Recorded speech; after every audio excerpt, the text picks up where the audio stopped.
tous, c'est l'after sur RMC BFM Sport jusqu'à minuit et ce soir avec Jonathan Macardy et François Manardo. Bonsoir messieurs. Salut. Salut les amis. Bon, franchement j'ai le sourire parce que on voit des matchs quand même plutôt sympas.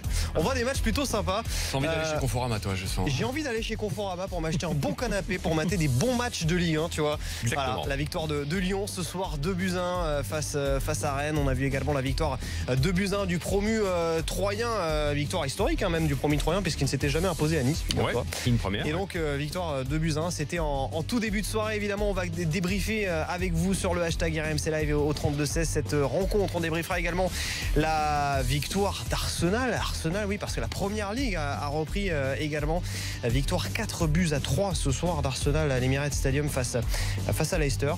C'était alors eux je sais pas qu'est-ce qui sponsorise la première ligue, s'il y a une marque Barclays. Donc voilà, t'as envie d'aller dans une banque T'as envie d'aller dans une banque, franchement, de retirer les billets pour payer ton abonnement. Il ton compte, ou soit il fait un casse, mais on connaît super la première ligue tous, mais ouais. Quel début de championnat anglais. 4-3 et des buts de Français notamment, puisque avec Alexandre Lacazette, avec le scénario, Alexandre Lacazette et Olivier Giroud qui ont marqué.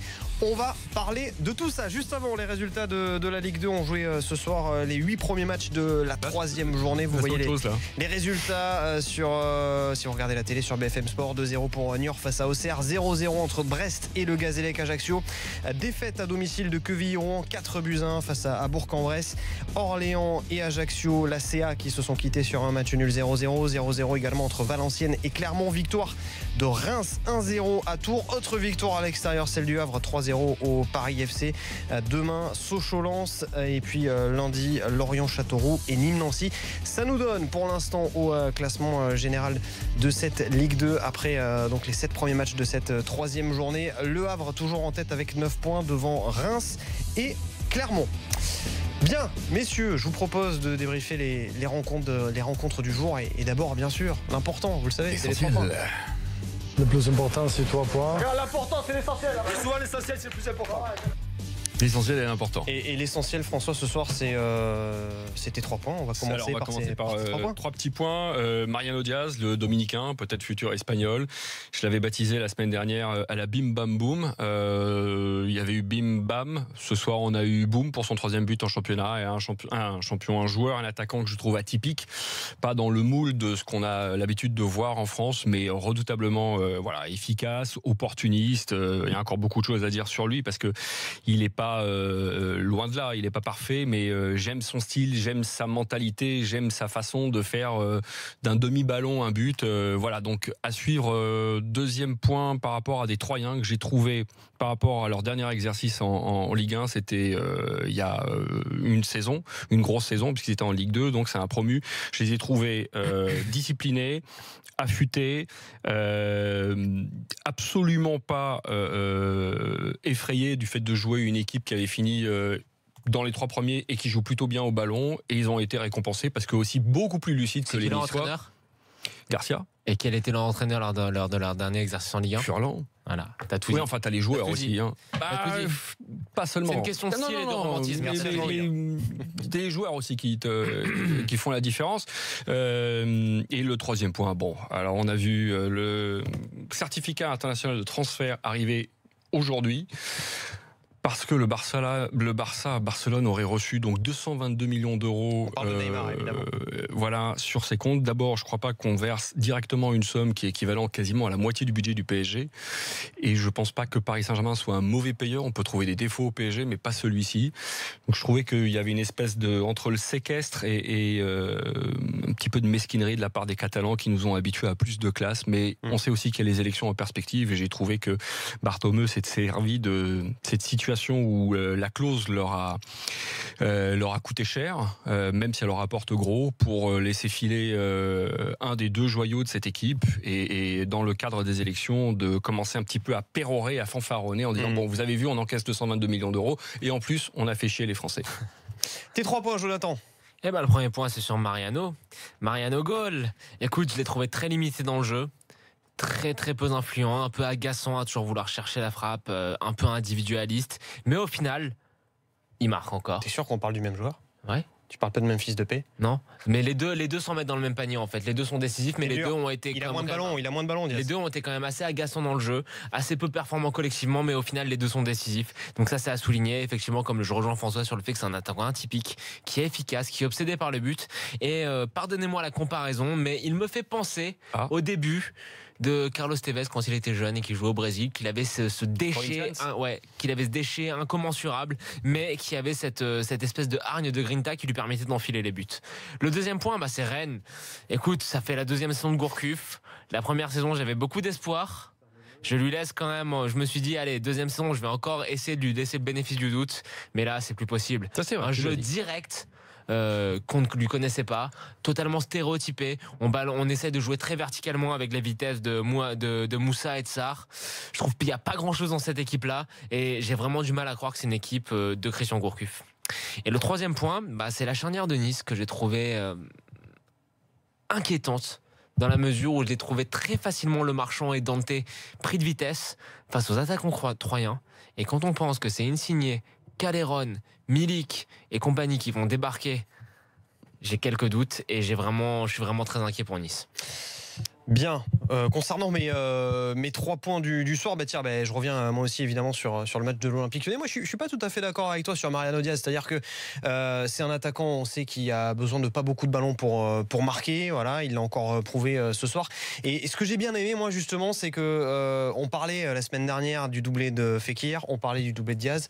Cette semaine, enfin ce soir, on voit la passe décisive de Fekir pour Diaz, en l'occurrence, un centre quand même plutôt pas mal de Fekir. C'était pas une critique que j'ai fait. Non, mais j'ai bien compris. J'ai bien compris. Tant qu'il est efficace, c'est nickel. Moi, à mon avis, il faut aussi remettre en perspective le fait que c'est vraiment un attaquant de pointe. Toi, tu le comparais à Tevez. Moi, tu vois, j'avais envie de le comparer à Trezeguet. C'est un attaquant qui, pour moi, aura pas beaucoup de ballons forcément dans le jeu. C'est un renard de surface. Et là, il a prouvé qu'il remplissait son rôle à fond ce soir. Mon deuxième point, on a vu ce match, cette rencontre. Moi, je suis désolé, c'était un joli match de Ligue 1. Ah oui. C'était un joli match de Ligue 1. La première mi-temps. On a vu un joli match de Ligue 1 également cet après-midi en début de soirée entre Nice et Troyes. On a vu plein de jolis matchs de Ligue 1 la semaine dernière. On va voir plein de jolis matchs de Ligue 1 ce week-end.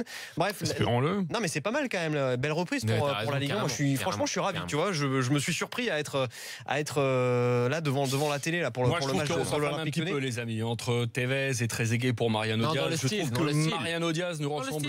Moi, je te dis plus que Mariano Diaz. Je te dis pas que Mariano Diaz va devenir David Trezeguet. Il te dit pas que Mariano Diaz va devenir Carlos Tevez. C'est le style. Moi, je te dis juste que personnellement, voilà, ça me fait penser un petit peu à ça. Bon, voilà, j'ai le droit d'avoir de la nostalgie, non? Une belle nostalgie, une nostalgie qui nous a fait gagner un titre. Voilà. Et qui nous en a fait perdre un autre. Bref. Donc voilà, la Ligue 1 c'est bien, mais la Première Ligue c'est même encore mieux. Et les Gunners s'en feu ce soir. Et ça c'est mon troisième point. 4-3 face à Leicester pour le premier match de la Première Ligue que vous suivez évidemment sur les antennes de SFR Sport. Et franchement 4-3, on a vu un match avec des rebondissements dans tous les sens. On en parlera tout à l'heure. Arsenal qui a mené 1-0, puis qui a été mené 2-1, puis égalisation de Leicester, 3-2 et finalement victoire 4-3. Qui est encore décisif? Lacazette? Olivier Giroud également, mais Lacazette également a marqué. Mais bon, le but de la victoire qu'il met, c'est Giroud. Non mais ça tu dis ça parce que tu rêverais de le voir à l'OM. Bah oui. Ouais. Voilà pour mes 3 points. Messieurs, on va débriefer plus en détail cette victoire donc de l'Olympique Lyonnais ce soir. Deuxième victoire, si on a le temps. Je raconterai une anecdote par rapport au tir au but raté de David Trezeguet. Écoute, évidemment, vas-y, je t'en prie. Alors, la veille de la finale de la Coupe du Monde, donc Raymond Domenech fait répéter à beaucoup de ses joueurs une séance de tir au but. Et au moment où David Trezeguet se présente, je crois que c'était Michael Landreau dans le but, donc pleine lucarne. Il en loupe aucun, c'est ça? Non, attends, laisse-moi. J'étais là, donc pleine lucarne. Et quand Domenech voit ça, il fait OK. T'arrêtes, ta séance est terminée, celle-là tu la gardes pour demain si on va au tir au but. Donc il n'a plus retiré, il en a fait une. Et c'est exactement le tir qu'il fait, sauf que la veille t'es à l'entraînement, le stade est vide, là c'est une finale de Coupe du Monde. T'as un gardien de but qu'il connaît par cœur et c'est pas n'importe qui et ça va ça va l'équerre. Et en l'occurrence Gianluigi Buffon qui avait permis à l'Italie qui était sévère avec lui et moi l'Italie qui était un bel artisan de la victoire qui s'était passé la veille. Messieurs, on débriefe la rencontre du soir entre Rennes et Lyon, donc match de la deuxième journée de Ligue 1. Les Lyonnais qui se sont imposés 2-1 grâce à des buts de Memphis Depay sur coup franc et donc de Mariano Diaz, un but de la tête. Réduction de l'écart pour les Rennais, c'est Bourigeaud qui a également effectivement marqué sur un joli coup franc, l'ancien Lensois. Deux coups francs pour des gauchers, réussis par des droitiers. Écoute, franchement, jusqu'au bout quand même, ils auront souffert les Lyonnais. Ils auraient eu toutes les raisons justement de se prendre un but à la fin, parce que ça a poussé fort côté rennais, mais peut-être un petit peu trop tard quand même. Je crois qu'il y a une action aussi qui aurait peut-être mérité que l'arbitre porte le sifflet. Avec en plus un fin de match là.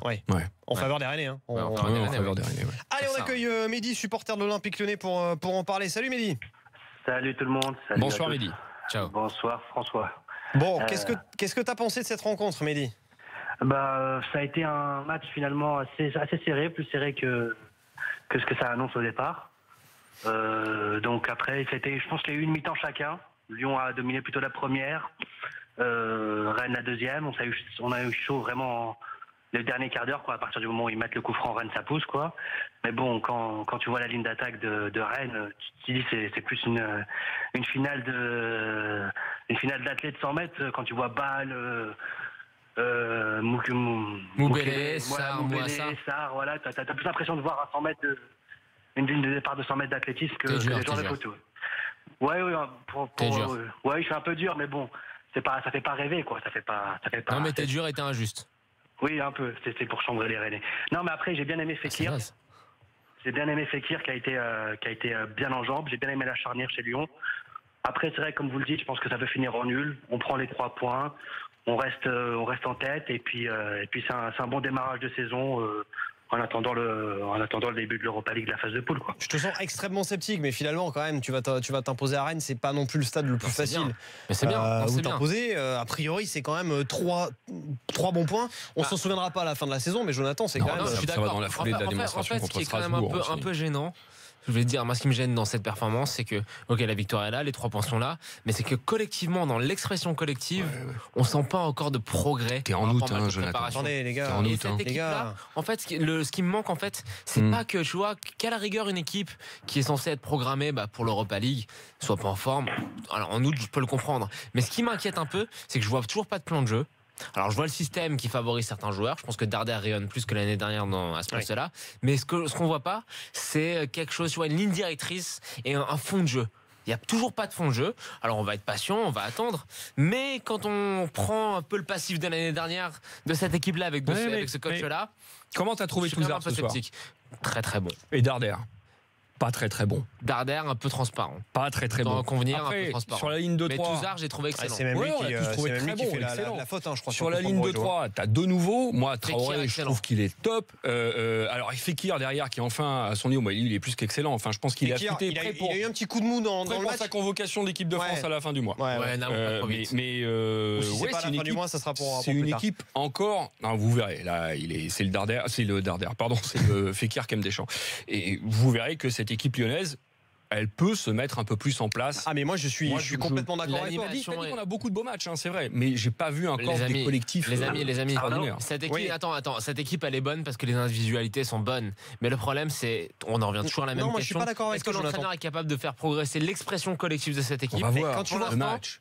Je vois rien, je vois aucune ligne directrice. Quand tu vois la performance par exemple de Depay ce soir, qui marque un but, qui marque un joli but, mais qui pour le coup perd beaucoup de ballons. Oui, tu ne peux que progresser, mais c'est avec ce genre de joueur. C'est pas que de sa faute. Ouais, c'est pas que de sa faute. Tu vois quand même il a jamais de solution. Oh, t'es un petit peu dur. Non, il a jamais de solution. On pourrait faire des captures d'écran comme on a fait. T'étais pas là, mais on pourrait faire. C'était très bien. Il n'y a pas de solution. Il n'y a pas de solution. Il n'y a jamais pour le porteur de ballon, il y a très peu de solutions. Je te redonne la parole, Mehdi. Non, il n'y a pas de souci. Pour revenir à ce que disait Jonathan, je pense qu'en fait, les deux idées qu'on a, c'est totalement différent de ce qu'on a. C'est-à-dire que là, c'est plus des joueurs de percussion qui vont essayer de faire la diff individuelle. Exactement. Et quand tu vois Memphis aujourd'hui, ça fait 2 matchs qu'il fait. Franchement, ces 2 matchs, ils sont insipides. Heureusement qu'il met son coup franc ce soir parce qu'il fait un match. Il y a une action en fin de match après le 2-0 où Rennes pousse. Il y a un 3 contre 2 et il va s'empaler dans la défense, mais d'une manière. Exactement, j'y repensais à ça. tu te dis non, il n'a pas le droit. Soit, en plus, il y a Marsal qui fait l'appel de l'autre côté, c'est soit tu lui donnes, ou soit tu frappes, t'enroules de côté opposé, quoi. Mais il va s'empaler auprès du défenseur, tu te dis, c'est pas possible, quoi. Bon, alors. Moi, je suis d'accord avec toi, Mehdi. Franchement, je trouve que la performance. Après, faut quand même remettre les choses en perspective. C'est lui qui débloque le compteur aussi en marquant un but qui, franchement, était pas donné. Il la met pile là où il faut la mettre quand même. Hein. Mehdi, tu sais ce qui manque pour l'instant? C'est vraiment le lien, un lien plus cohérent entre le milieu et la ligne de 3, Fekir, Memphis et Bertrand Traoré. Mais ce milieu et cette liaison, il faudrait aussi que les latéraux, s'ils en ont les consignes et les possibilités, en fonction de ce qu'ils ont. Ils sont bons, les latéraux. Oui, non, ils sont bons. Mais tu les as vus beaucoup, toi, Marsal, et Tété, dédoublés, ou Raphaël. Raphaël est monté pas mal. Écoute, les deux, je les ai trouvés. J'ai trouvé qu'ils sont montés à bon escient, mais que les déplacements de leurs deux ailiers, à savoir Bertrand Traoré et Memphis, n'étaient pas les bons déplacements pour leur permettre de prendre l'espace. Après, tu vois, si tu montes et que tu te retrouves dans un couloir avec ton ailier qui compte la ligne de touche, ça sert à rien, tu vois. On remercie Mehdi d'avoir fait le 32-16, supporter de l'Olympique Lyonnais. Tiens, on accueille Kenneth, un autre supporter de l'OL qui a fait le 32-16. Salut Kenneth. Bonsoir. Bonsoir Kenneth. Déjà, donc c'est Kenneth. Ah, Kenneth, pardon. Je ne savais pas. C'est donc, c'est de quelle origine il te demande, Jonathan? Franco-irlandais. D'accord. De où alors? T'es de quelle ville? Kilkenny. Ok. C'est la ville de la bière. Kilkenny, c'est dans les têtes. Cork Middleton.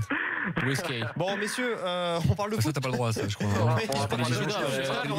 Kenneth, vas-y, je t'en prie, sur ton débrief du match de Lyon. Bon, je suis content ce soir pour deux choses. Voilà, c'est mon début slash chez vous, c'est ma première, et puis pour les 3 points. Voilà. Donc, moi, ce sera. Attends, moi j'ai un compatriote, je suis content là, c'est bon. Bon, t'es content que de ça, franchement? Franchement, je suis vraiment dégoûté, quoi. J'ai l'impression qu'il n'y a pas d'entraîneur.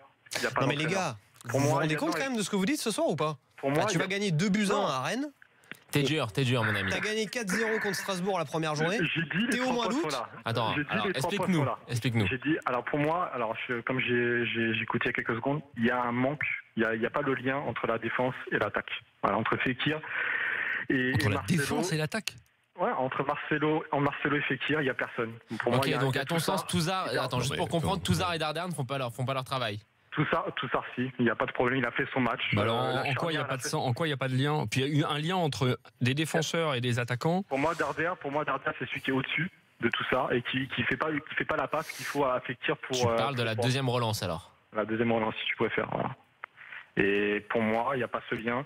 Pour moi, les 10 premières minutes étaient bonnes, mais tu as l'impression que les joueurs ne savaient pas ce qu'il fallait faire. Pour moi, il n'y a pas un coach. Il y a pas de coach. Voilà, le coach, il fait pas son travail. Il faut qu'on trouve un coach. Franchement, pour moi, c'est vraiment le problème. C'est super sévère. C'est un peu sévère. Vous êtes très sévère. D'ailleurs, je vois sur le hashtag RMC Live que ça réagit aussi. C'est bashing. Non, mais même le mauvais. Ouais, parce que pour le coup, ce soir, c'est.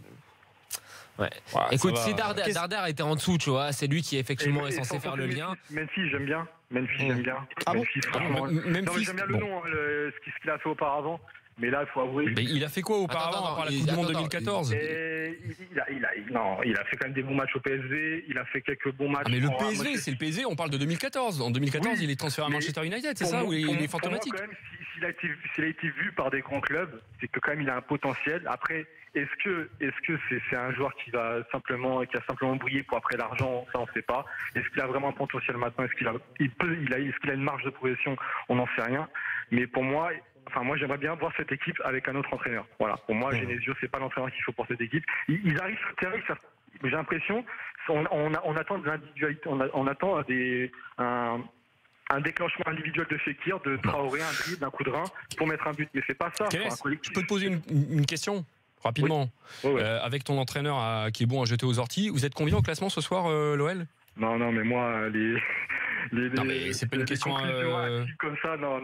On est promis, il n'y a pas de problème. Attends, moi, ce que je veux, c'est soit la. Ouais, on va peut-être laisser un peu de temps à Bruno Genesio aussi, avant de le crucifier. Ouais, Pep Genesio, comme on dit. Ouais. Et sinon, la vraie question, le 26 août, qui va gagner? Le 26 août, qui va gagner? Je pense que là, il n'a pas compris. T'es pas un vrai Irlandais alors? Oh là là. Non, bah, dis-moi, c'est le rugby, c'est ça? Mayweather ou McGregor? Ah, bah. we're gonna fuck him. McGregor, bien sûr. McGregor. Bon. Kenneth, je peux te poser une question? Je vais parler de foot américain, moi, s'il vous plaît. Qu'est-ce que t'as pensé Ce soir, les Giants jouent. Les gars, c'est l'after, on parle de foot, 23h19 sur RMC BFM Sport. Kenneth, qu'est-ce que t'as pensé de la performance, toi, de Mariano Diaz? On en parlait tout à l'heure, l'attaquant lyonnais. Ce qu'on lui demande, c'est de marquer. Maintenant, c'est vrai que j'aimerais le voir un peu plus. Voilà, c'est pas la Casette, quoi. C'est vrai qu'on va pas le voir décrocher, venir chercher les ballons au milieu comme la Casette faisait. Mais après, la Casette, il y avait du bon, il y avait du mauvais. Mais c'est vrai que ce que j'ai adoré chez la Casette, il mettait des buts déjà et il décrochait énormément. Maintenant, Mariano, il y a un temps d'adaptation. Il met 3 buts quand même, faut le reconnaître. Voilà, il met 3 buts. Pas mal quand même l'adaptation. Voilà, faut dire ce qui est. Il a une adaptation au niveau du langage. Il retrouve une nouvelle équipe. Il a pas beaucoup joué, en équipe première. Maintenant, voilà, j'estime que Depay et Mariano, ça ont été des joueurs qui ont été vus, qui ont quand même joué dans des grands clubs, même si Mariano c'était vraiment en équipe seconde ou C, je sais plus mais Mariano il a joué aussi en équipe. Il a joué dans l'équipe C, il a joué dans la Castilla et il a fini par jouer 19 matchs en Liga quand même, et en marquant 6 buts au passage. Et il a été très intéressant. Voilà, je connaissais pas, j'ai regardé ça sur YouTube après pendant le recrutement. C'est vrai qu'il est intéressant, il faut lui laisser l'adaptation. Moi je pense qu'il a quand même une puissance que la Casette n'avait pas. Et ça c'est intéressant, il y a un jeu de tête. Il y a un jeu de tête qui peut je pense se déranger énormément. Déjà 2 buts de la tête. Merci Kenneth. Supporter de l'Armituné d'avoir fait le 32-16. Bonne soirée à toi. Tiens, dis-moi, tu touches doublé à chaque fois que tu cites le MMA ou McGregor? C'est pas possible sinon. Tu dois y avoir un truc comme ça. Non, parce que moi, si je veux bien avoir la moitié de son blé pour citer la MMA, et je vais citer McGregor. C'est l'événement de l'été. Je suis même irlandais, si vous voulez, les amis. C'est l'événement de l'été, tu vois. Voilà, c'est vraiment l'événement de l'été. C'est l'événement du monde athlétisme. Messieurs, s'il vous plaît, on parle de foot. On compare pas l'athlétisme à ça, sérieusement. C'est vrai que Erwan, il nous attend depuis 20 minutes au 32-16. Supporter. Même Erwan, il va te le dire. Salut Erwan. Salut les gars, je suis là. Désolé, Ciao Erwan. Désolé, on parle de MMA, on parle de plein de choses. Bon, quel bilan tu tires là de cette défaite de Terranais là ce soir face à Lyon? Salut les gars, tout d'abord, je suis assez d'accord avec ce que vous avez dit auparavant. Le match nul, je pense qu'il n'aurait pas été volé pour Rennes, mais la victoire de Lyon, elle n'est pas volée non plus. Elle n'est pas volée non plus. Après, oui, les individualités lyonnaises, notamment, moi j'étais au match, j'ai vu un Fekir très affûté, très vengeant. J'ai pas entendu. Fekir, il est très bien à se déplacer. De toute façon, j'étais assez bien passé dans le stade, on voyait vraiment qu'il était bien affûté, il est vraiment bien en jambes, quoi. Et après, pour en venir à nos Rennais, moi, ce que j'ai trouvé, c'est que les deux devant ne sont pas à leur place. Ismaïla Sarr et Firmin Moubelli ne doivent pas jouer dans l'axe, mais sur un côté, quoi. Et du coup, ce que j'ai trouvé, c'est que ça limite leur déplacement. Ce sont des joueurs qui vont vraiment de percussion, qui doivent partir de loin pour prendre la profondeur. Et là, quand ils jouent arrêtés, ils ont vraiment des problèmes de jeu dans le déplacement. Je pense que par exemple un Aboubacar ou un Nicolas Depréville, ça serait beaucoup mieux dans l'axe et ça permettrait de déplacer Sarr Immobilier sur le côté. Je sais pas ce que vous en pensez, mais moi c'est ce que j'ai vu. En fait le problème, c'est un peu caricatural ce que je vais dire, mais c'est que moi, Sam, Moubelé et Sarr, c'est un peu les mêmes joueurs. Exactement. Et le problème, c'est que si tu mets les trois devant, la complémentarité, je la cherche. Alors, je vais pas tomber aussi bas que la caricature un peu de mauvaise foi qu'a fait le précédent auditeur lyonnais. C'est des joueurs, quand tu sens quand même qu'ils ont quelque chose. Les trois, tu les prends chacun 1-1-1, tu sens qu'ils ont quelque chose et autre chose que de la vitesse. Ils ont un sens du jeu, ils ont une capacité à prendre la profondeur et à agir sur leur première touche de balle d'une manière assez intelligente. Mais le problème, c'est qu'il n'y a pas de complémentarité. Et j'attends de voir avec un autre attaquant ce que ça va donner. Mais pour l'instant, je dois avouer que le système de jeu mis en place, notamment ce soir, avec les joueurs, j'ai du mal à trouver en fait la cohérence. Ouais, je te rejoins là-dessus. Après, moi, je veux dire, ça fait 10 ans que je suis vraiment à un Stade Rennais. Et notre gros problème, c'est, comme j'ai dit, c'est qu'il nous manque un neuf. Moi, les deux derniers très bons neufs que j'ai vus à Rennes, pour te dire que ça remonte, c'est Alexander Frey et Asamoah Gyan, quoi. Et donc, après, la complémentarité, je suis pas d'accord avec toi. J'ai beaucoup d'entraînement à Rennes et je vois vraiment que ça bosse bien, quoi. Après. Mais est-ce que ça se traduit sur un match? Sur les trois. Moi, j'ai vu tu les as vus combinés? Tu les as vus? J'ai vu par exemple Amari Traoré. J'adore Romain Danzé, mais Danzé, c'est un peu plus limité malgré. Non, mais je te parle des trois de devant, Coco. Les trois de devant, ça va essayer de prendre des appels, prendre la profondeur. Après, oui, je suis d'accord, mais ils sont pas à leur place. Voilà, on est d'accord alors. Il faut un Depréville ou un Aboubacar pour vraiment que ça devienne très intéressant, quoi. Enfin, Depréville, il n'y a pas là. Pour l'instant, il est loin d'être arrivé, mon ami. Détrompez-vous, peut-être qu'il va venir à Rennes. Moi, je le sens bien. S'il a du temps de jeu avec Bielsa. Ouais, mais Bielsa, pas pourquoi il devrait. Surtout qu'il avait marqué. Encore mieux, ouais. Bon, après, on sait jamais. Ça, il va un autre 9, c'est vrai. Juste sur la saison rennaise, comment tu la vois, Erwan? Pour l'instant, c'est vrai que c'est. Si ça continue comme ça, je pense qu'elle va être longue. Après, si on arrive vraiment à recruter un 9, un ailier, et si Yo-Yo et Amalfitano, Yohan Gourcuff et Amalfitano se remettent bien en jambes, ça peut être pas mal, quoi. Mais faut laisser, je vais dire faut laisser le temps, mais il faut y croire. Ouais, non, mais vous en avez du temps, les Rennais. Non, mais du temps. C'est vrai que si t'as Amalfitano et Gourcuff en forme, t'as du ballon. Oui, enfin, Gourcuff en forme. Oui, ça fait quelques années qu'on l'a plus vu en forme. Mais j'ai encore envie d'y croire, comme j'ai encore envie de croire que Pastore fera une saison complète. J'ai envie de croire que Gourcuff va retrouver un niveau correct. Et si ce joueur retrouve un niveau physique correct. Si tu l'aimes bien, oui, on l'aime bien. Non, mais si ce joueur retrouve un niveau physique correct, il est au-dessus de tous les autres. Qui ça? Pastore ou Yo-Yo? Je pense que si les deux. Yohan Gourcuff, si Yohan Gourcuff a un niveau physique correct, il est au-dessus de 90% des joueurs de Ligue 1. Si tu veux. Mais encore faut-il qu'il ait le niveau physique correct. On remercie Erwan, supporter de Rennes, d'avoir fait le 32-16. Donc on le rappelle, cette victoire de l'Olympique Lyonnais au Roazhon Park ce soir, 2-1. Grâce à des buts sur coup franc de Depay et un but de la tête de Mariano. Oui, Mariano. Réduction de l'écart pour les Rennais. Également sur coup franc de Bourigeaud. Dans un instant, François, désolé, on va parler de Nice. La défaite niçoise à domicile face à 3. C'est le début de saison, notamment pour un certain Johan Cardinal, le gardien niçois, qui a encore fait une petite sortie, on va dire, responsable en tout cas dans le but là ce soir. On en parle dans un instant dans l'after sur RMC BFM Sport, 23h26.